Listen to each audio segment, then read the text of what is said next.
आणि 25 वर्षामध्ये फक्त यांनी स्वतःची घरं भरायची काम केली। जो एक सुतगिरणी कामगार होता तो आज करोडपती आहे, म्हणून मागच्या वेळेस इलेक्शन मध्ये पडला। आपल्याकडे कुठलीही इंडस्ट्री आली नाही। जे सरकार फक्त राम मंदिराचा प्रश्न घेऊन राहिलं आहे, त्या सरकारला माझी नम्र विनंती आहे की सर्वसामान्य लोकांच्या महिलांच्या हिताचं काहीतरी करा। हे केंद्र सरकार आणि राज्य सरकार हे अपयशी ठरलेले आहे, त्यांचं हे अपयश आहे। गॅस उज्ज्वला गॅसची योजना आणली, ते कुठे काय 100 रुपयामध्ये तेव्हा जनतेला चांगलं वाटत भेटलेलं। 2000ची साडी आम्ही नाही घालत, 2000 साड्या बीजेपीच्या बाया घालतात। त्यांच्या साड्यांचा रेट विचारा त्यांना आता। आणि त्यांनी उज्ज्वला गॅस दिला, परंतु गॅस मध्ये भरायला पैसे दिले नाही आम्हाला। आज सगळ्यांच्या घरामध्ये जाऊन तो सिलेंडर बाजूला ठेवून दिला आम्ही। कुठल्या पक्षाचं इथे सगळे चालू आहे, मुद्द्याचं बोला हा प्रश्न, पण मुद्द्याचं कोणीच बोलत नाहीये। सगळेजण बोलतायत की मुद्द्याचं बोला, सगळेजण फक्त पक्षाचं बोलतायत, पण मी या शहरात राहते, गुन्हेगारीवर कोणी बोलत नाहीये, स्त्रियांच्या अत्याचारावर कोणी बोलत नाहीये। कोण बोलणार? काय बोलता काय कोण बोललाय?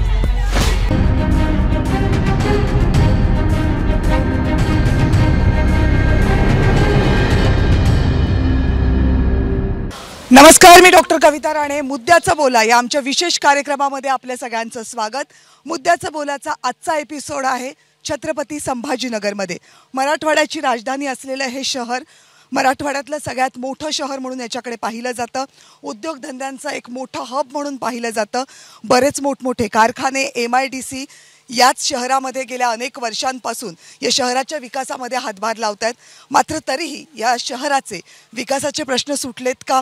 पाण्याचा प्रश्न बऱ्याच अंशी या शहरामधून कायम ऐकायला मिळतो। उद्योगधंदे असले तरी स्थानिकांना रोजगार मिळतो का, हा प्रश्न महत्त्वाचा आहे।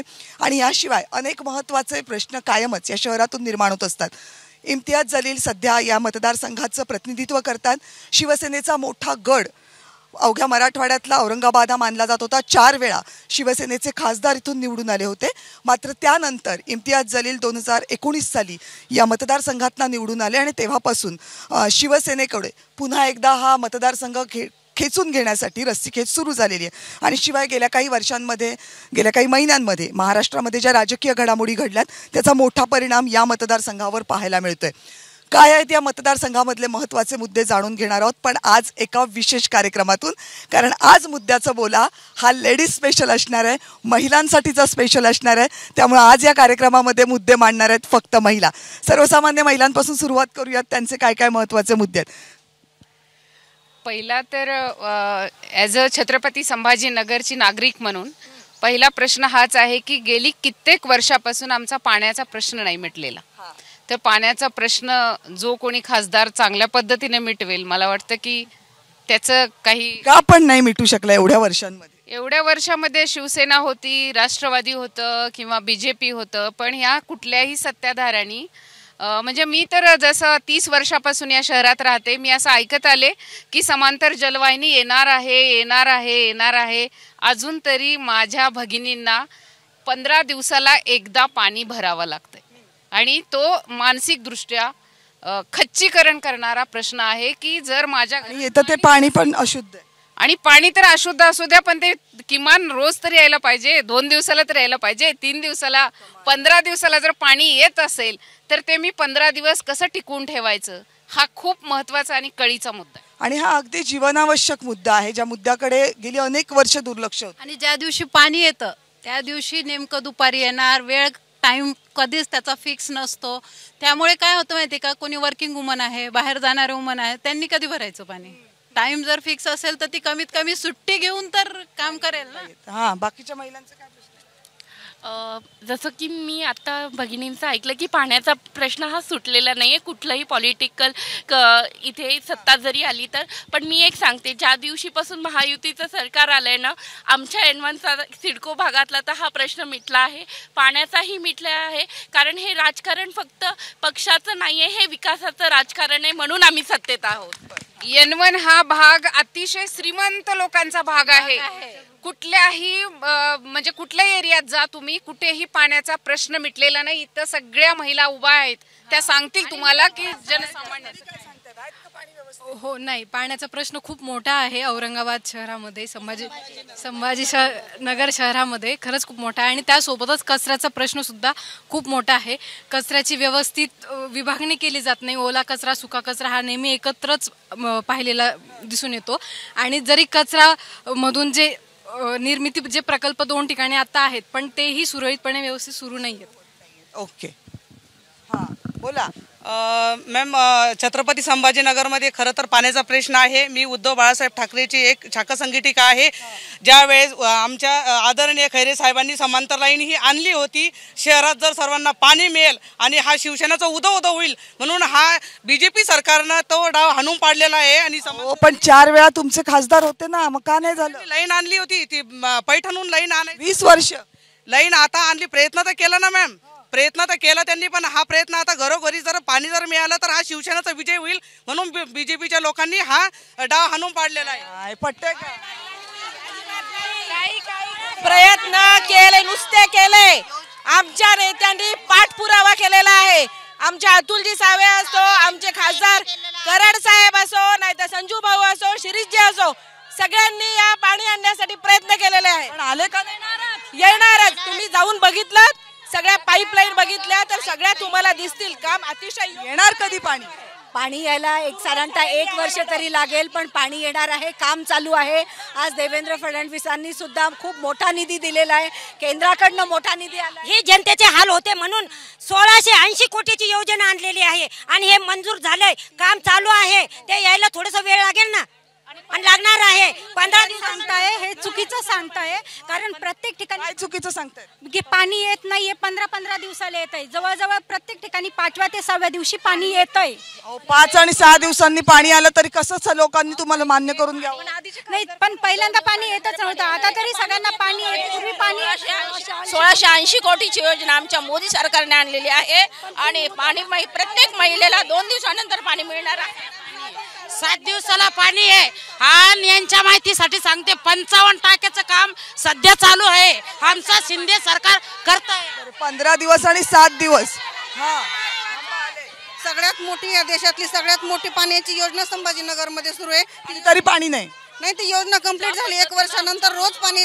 योजना कंप्लीट झाल्यावर पाणी का नाही? योजना कंप्लीट होतीये, काम सुरू आहे. ते खूप मोठं काम चालू आहे. जवळपास येत्या 1-1.5 वर्षांपासून नवीन पाण्याच्या टाक्यांचं बांधकाम चालू आहे. हे बांधकाम होताच शहराला बरं, काय झालं? का ओरडताय? थांबा. मागच्या 5 वर्ष प्रशासनाच्या हातात कारभार असल्यामुळे पाण्याचा प्रश्न हा शहरात गंभीर झालेला आहे. आता आगामी जे सरकार आहे त्यांनी लवकरात लवकर पाण्याचा प्रश्न सोडवण्याचा प्रयत्न करावा, नाहीतर तीव्र आंदोलन या ठिकाणी छेडण्यात येईल. मॅडम थांबा, मुद्दा मांडा, मग घोषणा द्या. देते मॅडम, देते हमारी. तुम्ही काय फक्त घोषणाच द्यायला आलात की काय? आज औरंगाबाद शहरात केंद्रीय मंत्री असताना औद्योगिक क्षेत्र आहे. एक चांगलं औरंगाबाद ऐतिहासिक शहर असून येथे औद्योगिक हब आहे. तरी आज शिक्षण क्षेत्र असेल, औद्योगिक क्षेत्र असेल, केंद्रीय मंत्र्यांनी एकही कंपनी किंवा एकही कामगार उपलब्ध करून दिलेला नाही. हे केंद्र सरकार आणि राज्य सरकार हे अपयशी ठरलेलं आहे. त्यांचं हे अपयश आहे. विकासाचं सोडून आपण कायम बघत आलेलो आहे. बीजेपी झाला, शिंदे गट झाला, आता शिंदे गट आणि अजित पवार गट ज्यांना जाऊन मिळालेला आहे. विकासाचं सोडून कायम राजकारण त्यांनी केलेलं आहे. स्वार्थापोटी. मुद्दा बोला. मुद्दा हा माझा आहे की तुम्ही पाण्याचा सगळा विषय झाला. पाण्याचा तर आम्हाला प्रचंड त्रास आहे, परंतु आमच्या शहरामध्ये तुम्ही म्हणालात की MIDC आहे, पण आमच्या तरुणांना इथं रोजगार नाही. आमच्या तरुणांना रोजगारासाठी पुणे, मुंबई आणि बिहार सारख्या राज्यामध्ये नोकरीसाठी त्यांना नोकरी गाठत. बिहारला जातात, नक्की जातात ते. पुण्याला आणि मुंबईला, बिहारला सुद्धा. आता बिहारचे लोक आपल्याकडे येऊन कमवतात, परंतु आमच्या शहरातले लोक आता बिहार सारख्या ठिकाणी जाऊन नोकरी करताय. मग सर्वप्रथम 2008 मध्ये प्राईम मिनिस्टर एम्प्लॉयमेंट जनरेशन प्रोग्रामच्या माध्यमातून महिला भगिनींना, मुद्दा बोला, बेरोजगारांना ज्या स्कीम या ठिकाणी आणल्या गेल्या होत्या त्याचा किती उपयोग? ओरडू नका. विद्यापीठावर रांगोट्या मांडणारे आम्ही नाहीत. 1680 कोटीची योजना माननीय उद्धव बाळासाहेब ठाकरे मुख्यमंत्री असताना त्यांनी आणलेली आहे आणि शहराचा विकास हा माननीय उद्धव साहेबांच्या याच्यातून झालेला. तुम्ही म्हणता 1680 ची आम्ही आणली, ते म्हणतात 1680 ची आम्ही आणली. इथे लोकांना 15-15 दिवस पाणी नाही मिळत. पोचले का ते 1680? 1680 ची कुठलीही समांतर वाहिनी आजपर्यंत या शहरामध्ये आलेली नाहीये आणि पाण्यासोबत अनेक काही प्रॉब्लेम आहेत या शहरामध्ये, जसं की इथल्या सर्वसामान्य महिलेला काम मिळत नाही, आपल्याकडे कुठलीही इंडस्ट्री आली नाही. जे सरकार फक्त राम मंदिराचा प्रश्न घेऊन राहिलं आहे, त्या सरकारला माझी नम्र विनंती आहे की सर्वसामान्य लोकांच्या महिलांच्या हिताचं काहीतरी करा. बिडकीन MIDC मध्ये आपल्या महिलांसाठी स्पेशली MIDC आलेली आहे आणि त्यामध्ये फ्रूट ह्याच्यासाठी महिलांना राखीव जागा ठेवलेला आहे. कसं म्हणू शकतो आपण का तिथे आलं नाही म्हणून? किती महिलांना मिळालं?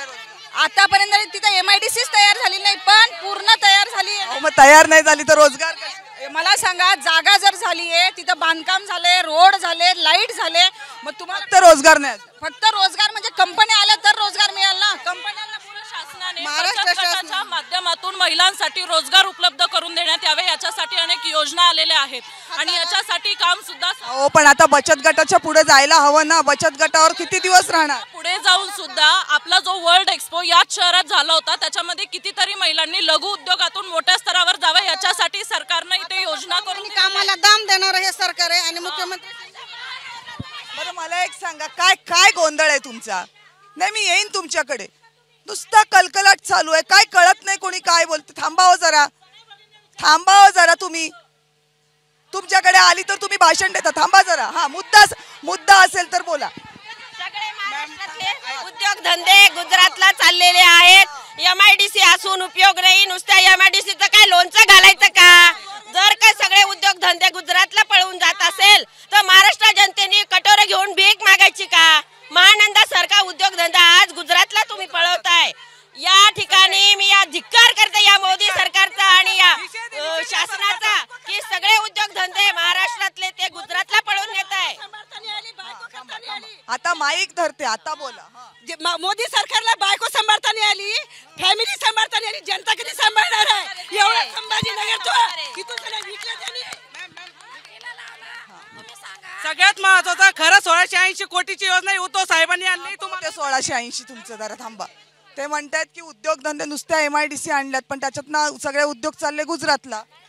असं गुजरातला आता नाही गेलेले, अजून कितीतरी उद्योग यांनी लोकांनी किती इंडस्ट्रीज मध्ये जाऊन चेकिंग केलेलं आहे. यांना माहिती आहे का इंडस्ट्रियल एरियामध्ये किती कंपन्या आल्या आहेत, किती रोजगार उत्पन्न झालाय? याचे आकडे द्या म्हणा आम्हाला. सगळ्यात महत्वाचं, 25 वर्षापासून यांच्या पक्षाचा खासदार होता, आम्ही फक्त मतदार होतो. आमच्या जागा कमी होत्या भाजपच्या. प्रत्येक डिसिजन मेकर हा चंद्रकांत खैरे घ्यायचे आणि 25 वर्षामध्ये फक्त यांनी स्वतःची घरं भरायची काम केली. जो एक सुतगिरणी कामगार होता तो आज करोडपती आहे, म्हणून मागच्या वेळेस इलेक्शन मध्ये पडला. आता बोला. हा, आता बोला. मोदी सरकारने तुमच्या खासदारांवर, माजी खासदारांवर आरोप आहे. काय आरोप करताय? म्हणे काही केलं नाही त्यांनी, स्वतःचं घर. एकेकीने बोला. चोरून घेऊन गेले, ते चोरून घेऊन गेले, आमचे खासदार चोरून गेले. सगळ्यांनी बोलू नका, एकदम किचट कर. एकेकीने बोला. आमच्या चंद्रकांत खैरे साहेब खासदार होते, त्यांनी शहराचा विकास केलेला नाही, हे साफ चुकीचं आहे. शहराचा विकास मान्य चंद्रकांतजी खैरे, विरोधी पक्ष अंबादास दानवे यांच्या माध्यमातून शहरात. ते म्हणतात तुमच्या खासदारांनी स्वतःचं घर भरलं फक्त. बिलकुल नाही. स्वतःचे घर भरणारे मोदी सरकार. स्वतःचे घर ऐकून घ्या. ज्या वेळेस तो मोदी शांत बसा. ज्या वेळेस मोदींनी सांगितलं तुम्हाला अच्छे दिन आएंगे, तर याचा गॅसाचा भाव काय झालेला आहे आणि गॅस आणि चूल आणि मूल आणि तुम्ही ऐका मॅडम, आज परिस्थिती थांबा. हो ताई, ते बरं या, एकदा थांबा जरा, बाजूला वा तुम्ही. या पुढे. नाही, थांबा. या शिंदे सरकारचं करायचं काय? या शिंदे सरकारचं करायचं काय? बेसिक नीड्स ज्या आहेत आहे. जसं आम्ही कामगारांचा प्रश्न सांगितला, MIDC सगळी हलवल्यामुळे तरुण जो मेन आहे तो बेरोजगार झालेला आहे. बेरोजगार झाल्यामुळे त्याचे इतरत्र लक्ष इतरत्र तो व्यस्त होते, वाईट सवयी लागत आहे, सगळं त्याचं नुकसान होतंय. आणि आपण जसं म्हणतो अन्न वस्त्र निवारा, गॅसही एवढे महाग झालेला आहे, त्याच्यामुळे महिलांचे जे पाण्याचे सोयीच्या सगळ्या गोष्टींमध्ये सगळ्या दारोदार. आता 2-3 महिलांनी हा मुद्दा मांडलाय आणि सगळ्याच महिला आहेत, त्यामुळे सगळ्यांच्या जवळचा मुद्दा आहे. ऐका ताई, आले तुमच्याकडे. गॅस सिलेंडरचे भाव महाराष्ट्रामध्ये कमी का होत नाहीये हा मुद्दा आहे. गॅस सिलेंडर का नाही भाव कमी होत आहेत, इतका महाग का नाही? कमीच आहे. पूर्वी एवढे भाव होते. किती आहे आता गॅस सिलेंडर? 1100. आधी किती होता? पूर्वी 1500 होता. अरे ताई, काय कमाल करताय. 1500 होता पूर्वी, तर लोकांना गॅसच नव्हता. 1500 रुपये का? होता. आणि अनुदान नव्हतं. 1100 देऊन त्याच्यात अनुदान मिळतंय. हो, 1500 मिळतो.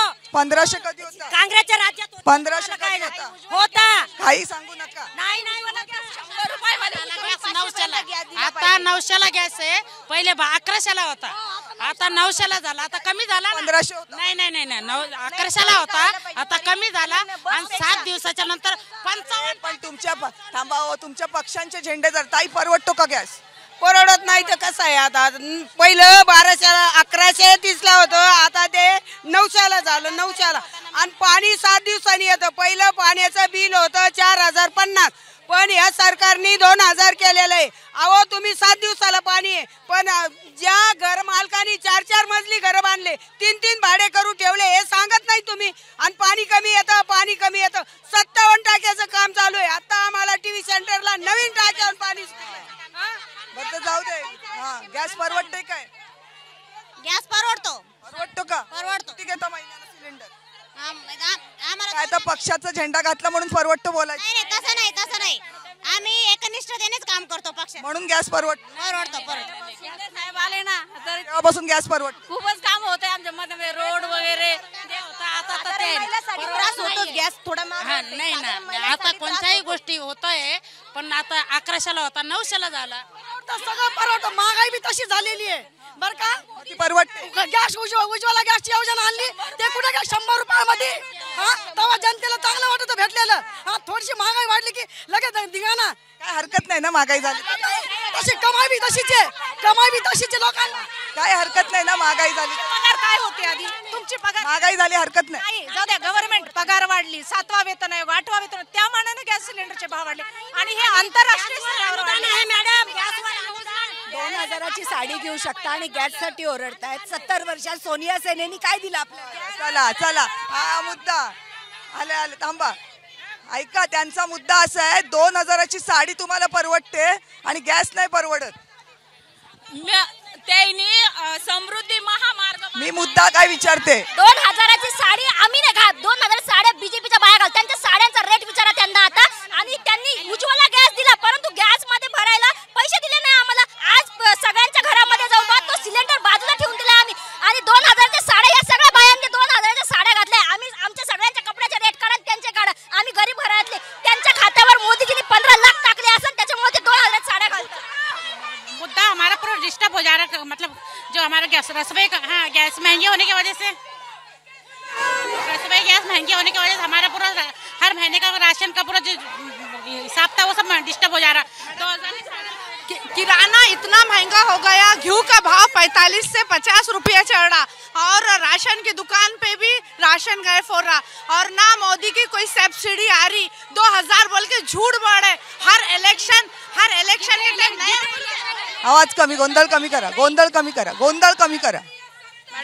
मॅडम, कुठल्या पक्षाचं इथे सगळे चालू आहे. मुद्द्याचं बोला हा प्रश्न, पण मुद्द्याचं कोणीच बोलत नाहीये. मी ज्या शहरामध्ये राहते त्या शहरामध्ये मी सुरक्षित नाहीये, महिला सुरक्षित नाहीये. गुन्हेगारीचा प्रश्न वाढलाय, पण त्या गुन्हेगारीवर कोणीच बोलत नाहीये. आहे की चांगले रस्ते खोदून कोणत्या लाईनी टाकताय हे असे, त्याला कुठं काही आहे का? या जरा या.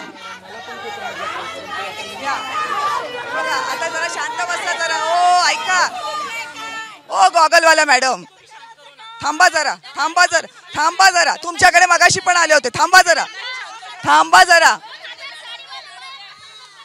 तुमच्या सगळ्या नेत्यांना मतदान करणारे तरुण मतदार आहेत. ऐका ते काय सुनावतात तुम्हाला. बरं मी 19 वर्षाची आहे. इथं सगळं आहे की मुद्द्याचं बोलाय. एक मिनिट शांत. सगळेजण बोलतायत की मुद्द्याचं बोला. सगळेजण फक्त पक्षाचं बोलताय. पण मी या शहरात राहते. गुन्हेगारीवर कोणी बोलत नाहीये. स्त्रियांच्या अत्याचारावर कोणी बोलत नाहीये. कोण बोललाय? काय बोलता काय कोण बोललाय? रातरागिणीचा एक कार्यक्रम होतो. एक मिनिट रातरागिणीचा एक कार्यक्रम होतोय. पण त्या रातरागिणीमध्ये की फक्त नाईट आउट रस्त्यावर महिला फिरू शकतात कारण फक्त ती एक रात्र. बाकीचं रात्र काय झालं? काय रातरागिणीचा प्रोग्राम झाला होता की महिलांसाठी रात्र सुरक्षित आहे का. पण ती महिलांसाठी फक्त एक दिवसाचा प्रोग्राम राबवून कसं होणार आहे? जर तुम्हाला महिलांसाठी रात्र सुरक्षित करायची असेल नाही फिरू शकत का रात्री शहरात? मी नाही फिरू शकत रात्री शहरात रात्री फिरायचं असेल तर रात्रीचे कामं सुरू हवे. कारण की मग रहदारी वाढेल. जर मला माझ्या सुरक्षेसाठी मी का पोलिसांवरच अवलंबून राहू? मी माझ्यावर अवलंबून राहील ना. जर मला माझ्यावर अवलंबून राहायचं तर रात्रीचं प्रबंध नाहीये. आता सांगा गृह खातं तुमचं आहे का मुलींना या तरुण मुलींना सुरक्षित वाटत नाहीये? अरे आम्ही गुन्हेगारासाठी आम्ही लढतो. फक्त एकमेव पक्ष आहे, फक्त भाजप. कोणी लढत आहे? हो तुम्ही लढताय. का सुरक्षित ठेवतो ना? कसं ठेवायचं? सांगतो व्यवस्थित बोलू. आम्ही सांगतो. परवा आम्ही CP ऑफिसला सर्व निवेदन दिलेले. खासदार कोण आहे इथं सध्या? मुली सुरक्षित आहे. काय करतो तो खासदार? अहो मुली सुरक्षित नसतील तर गृह खात्याचा प्रश्न आहे. काय सुरक्षित नाही सांगा ना एक्झाम्पल. तोंडावर विचारा तिला. तुम्ही ऐका ना. घोषणा देऊन नुसतं कसं? तिने तेच सांगितलं तुम्हाला सगळ्यांच्या समोर. अजून काय सांगणार? आता इथे देश आहे, इथे गुन्हेगारी असणार. पण जेव्हापासून मोदी सरकार आलंय प्रत्येक स्त्रीच्या हक्कासाठी आज त्यांनी इतकं सेव्ह केलेलं आहे की आज नाही तुम्ही महाराष्ट्राचं सांगा, तुमच्या मतदारसंघाचं सांगा. गृह खातं काय करतंय? आळा घालण्यासाठी आमचे प्रयत्न, आमच्या सरकारचे प्रयत्न चालू आहेत. आज जे लोक तुम्हाला सांगत आहेत विकास नाहीये, गुन्हेगारी वाढतीये, हे कशाच्या आधारावर सांगतायत? हे जर असं असलं असतं तर काल अहो हे कोणी सांगत नाही. हे विरोधक वगैरे काही नाही. 19 वर्षाची पोरगी सांगते. 19 वर्षाच्या मुलीला मी सांगू इच्छिते की आज भारतीय जनता पार्टीच्या सगळ्या महिला पदाधिकारी असो किंवा आमचे नेते असो, सगळेजण तरुण पिढीच्या मागे गुन्हेगारीच्या आळा घालण्यासाठी विरोधात ठाण मांडून उभे आहेत. तरी महिला सुरक्षित आहेत. सगळ्यात महत्वाचं जेवढ्या आमच्या महिला दिसत आहेत तुम्हाला, अर्ध्याच्या वर महिला आमच्या दक्षता समितीवर आहे. रोज काही जरी घटना घडली तर आम्ही सत्तेत जरी असलो तर जनतेच्या सेवेत अर्ध्या रात्री उभं राहतो. तरी या तरुण पोरी सांगतात आम्ही सुरक्षित. एक मिनिट, सुरक्षित नाहीये तर या सुरक्षित आहे. विषय असा आहे की सुरक्षिततेसाठी केंद्र सरकारने 3 कायदे पारित करण्याचं काम केलंय. वाळूजमध्ये ज्या वेळेला एका महिलेला जिवंत जाळलं जातं त्यावेळेला आमच्या पक्षाची लोक एकत्र येऊन पोलीस कमिशनरला जाऊन निवेदन देतात आणि त्याच्यावरती काम करण्याचं काम करतात. कायदे कालही होते, आजही आहेत. पण हे सरकार तर आमच्या रुपालीताई चाकणकर महिला आयोगाच्या अध्यक्ष आहात. जेव्हापासून त्या अध्यक्ष झाल्या तेव्हापासून महिला आयोगासाठी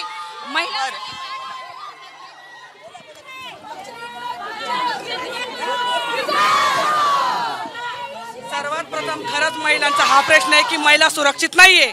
आणि हे जे मोदी सरकार आल्यापासून प्रकरण वाढ जात आहे आणि गुन्हेगारी 12-12 वर्षाचे मुलं व्हाईटनर गांजा. आज जय भवानीनगर हा वार्ड अड्डा बनलेला आहे. यांचं या सरकारवर हे नाहीये, या सरकारने लक्ष नाहीये. या मुलीवर अत्याचार होते, रिक्षात गेली तर मुलगी सुरक्षित नाहीये. सर्वप्रथम या सरकारने इथला हा चरस गांजाचा, व्हाईटनरचा, दारूचा आणि महिलांचा अत्याचाराचा प्रश्न सोडवा. बाकीचं पाणी नसलं तरी चालेल, एवढं सोडून दाखवा. एवढी मोठ्या सरकारमध्ये महिला सुरक्षित नाहीये. आज एक मुलगी येऊन सांगते पोरं व्यसनात झाली आहेत का? पोरं व्यसनात झालीत ना. सगळं वाटोळं केलंय सरकारने. या सरकारने 5 वर्षापासून पूर्ण जनतेचं वाटोळं केलेलं आहे. वर्षापासून महिलांचे अत्याचार वाढलेले आहे. कालच पाहिला आपण सर्वोच्च न्यायालयाने जो निर्णय दिला बिल्किस बानोचा, हा निर्णय आधी गुजरात सरकारने दिला होता. त्यांना अधिकार नाही आहे.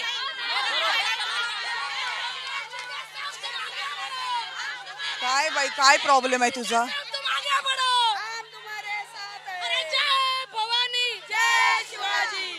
झालं? अजून ओरडायचंय? नाही मॅडम, बस. आता ते बोलताय तर आम्ही नाही बोलणार का मॅडम? इथं मुद्द्याचं बोलायला आलात की घोषणा द्यायला आलात? ते देत आहे. आमच्या लेडीज शांत बसल्या म्हणून ते बोलताय. मग आम्ही कसं काय शांत बसणार मॅडम? मग काय मुद्दा बिद्दा काय नाही. जयस्वाल साहेबांनी किती मोठा निधी आणलाय. जयस्वाल साहेबांनी आज छत्रपती शिवाजी महाराजच्या या आपल्या राजधानीमध्ये काय विषय आहे. मुद्दा बोला. लेट कमर आबा असं आहे का आमच्या जयस्वाल साहेबांना सगळ्या याचा विकास चांगलाच चालू आहे. एकदम बरं. या तुमच्या सगळ्या भाजपच्या महिलांना आणखी एक प्रश्न आहे. तरुण मुलं आता असं आहे की हा प्रश्न ना आपण राजकारण विरहित बघूया, कारण याच्यात राजकारण आणण्यात काय मुलं व्यसनाधीन होत आहेत का इथे होत आहेत. त्याच्यावर खूप मोठी उपाययोजना करणं खूप गरजेचं आहे. मुलांचं काउन्सिलिंग वगैरे या दृष्टीने पण आम्ही प्रयत्न करतो आहोत. कॉलनीमध्ये काउन्सिलिंग सत्र चालू झालेले आहेत. प्रत्येक कॉलनीमध्ये प्रत्येक वॉर्डमध्ये गटागटामध्ये आमच्या महिला काउन्सिलिंगला लहान तरुण व पिढी. काय कारण काय आहे एवढी व्यसनाधीनता वाढण्याचं. मला वाटतं की मुलांची व्यसनधीनता ही वाढते कारण घरातलं काही काहींचं कौटुंबिक वातावरण अस्थिर आहेत. काही काहींचे पालक. यहीच प्रॉब्लेम आहे की सरकार नाही पण घरातून बी थोडंसं वातावरण असं पाहिजे की मुलांना दबाव जास्त आहे. मॅडम सामान्य महिला इथे आहेत. काय व्यसनाधीनता वाढतेय का मुलांमध्ये. जे ओरडतात ना त्यांना फक्त म्हणा भारतीय संविधानाचा एक आर्टिकल सांगा, तुमचा आवाज आपोआप शांत होऊन जाईल. लोकशाही काय म्हणतात भारतीय संविधान, ज्याचा आवाज मोठा त्याने फक्त भारतीय संविधान काय म्हणतात सांगा, आवाज आपोआप कमी होऊन जाईल. बस माझा एकच मुद्दा आहे, ज्यांचा आवाज मोठा आहे ना भारतीय संविधानाचा एक आर्टिकल सांगा, तुमचा आवाज इथं शांत होईल आणि त्यांचा काय मुद्द्याचं बोला, तुम्ही मुद्द्याचं बोला. काय काय काय भारतीय संविधानाचं नाव तुम्ही घेऊ नका. तुमच्या मुखातून भारतीय संविधान हे चांगलं वाटत नाही. ते सामान्य नागरिक खच्चीकरण त्याचं मर्डर खरं तर महिला आरक्षणाचे खरे जनक आदरणीय शरद पवार साहेब आहेत. त्यांनी खऱ्या अर्थाने महिलांना आरक्षण दिलेलं आहे. आज महिला इतक्या असुरक्षित आहे. बरं आपल्या ग्रामीण भागामध्ये गॅस त्यांनी 100 रुपयात लोकांना गॅस दिले. गॅस 100 रुपयाचे दिले, परंतु ते आता भरायला जवळजवळ 1200-1300 रुपये लागतात.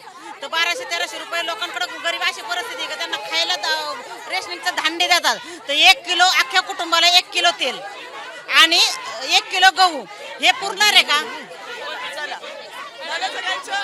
खरं तर आज हे सगळे ओरडतायत पाणी पाणी पाणी, आणि त्या ताईंनी सांगितलं की महिला सुरक्षित नाहीयेत. आम्ही सगळ्यात आधी महिला सुरक्षिततेचा विषय हा मांडला होता आणि आपण म्हणतोय महिलांना बोलवल्यामुळं महिलांचे अनेक मुद्दे समोर आलेले आहेत. प्रामुख्यानं महिला सुरक्षेचा मुद्दा या मतदारसंघामध्ये तरी महत्त्वाचा दिसतोय.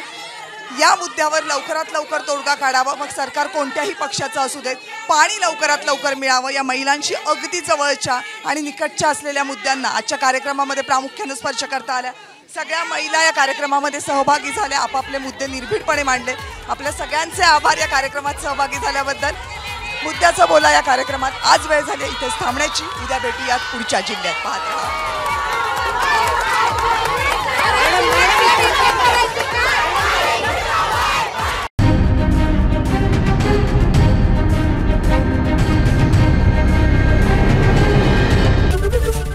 एबीपी माझा, उघडा डोळे बघा नीट.